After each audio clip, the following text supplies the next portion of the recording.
Today we're diving into the Oklahoma Sooners offense for 2025 and comparing it to the 2024 season through 2 games.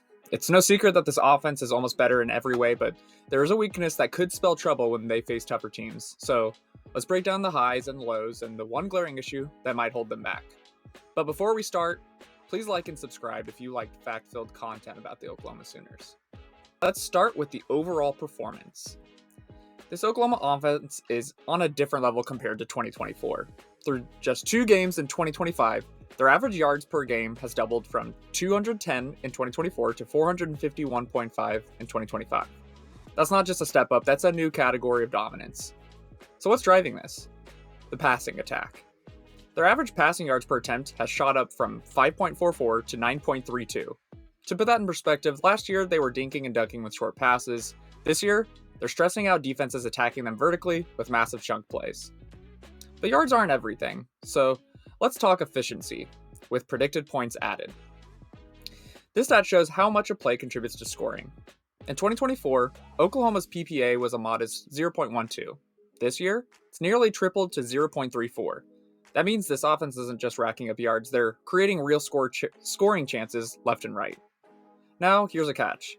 While the passing game has soared, the run game has struggled, even compared to 2024. The rushing yards per attempt have actually dropped from 4.66 to 3.35. That's our first hint that this offense might be a little lopsided. Hold that thought though, we'll come back to it. Now, big plays are awesome, but games are won in key moments or situations, and this 2025 offense is nailing those moments. Let's talk about the red zone first. Last year, they scored on 90% of their trips inside the 20. This year, 100% so far. Even better, they're turning those trips into touchdowns more often, jumping from 80% to 85.71. That's much improved play calling and execution when the field shrinks. They're also improving in the middle quarters, that critical stretch at the end of the first half and the start of the second. Their average yards in these moments have gone from 4.26 to 4.92, and their success rate has climbed from 32% to almost 39%. No matter where they start on the field, they're getting it done. Their success rate is up in their own territory, at midfield, and especially in enemy territory, where it's jumped from 45% to a crazy 53%. This offense is consistent no matter the situation. Now let's talk about the down and distance performance. And let's talk about the down that we still have nightmares from last season, third down. Thankfully, OU is elite here in 2025. Let's look at third and long to start, the toughest spot to be in. Last year, they averaged just 4.68 yards per play. This year, they're putting up 16.78 yards on average. That's the difference between punting and flipping the field with one explosive play. The conversion rate backs this up. On third and long, their first down or touchdown percentage has gone from a measly 7.14% to a wild 55.56%. That's a quarterback and receivers who are locked in making clutch throws to keep drives alive. They're also better on third and short, boosting their average gain from 3.62 to 5.50 yards, and their conversion rate from 12.50 to 50%. Across all third down situations, this offense is just on another planet compared to last year. Alright, so we've got a passing attack that's lighting up scoreboards, dominating the red zone, and owning third downs, so what's the problem? It all comes back to that shaky run game, and it's causing some serious issues in short yardage situations.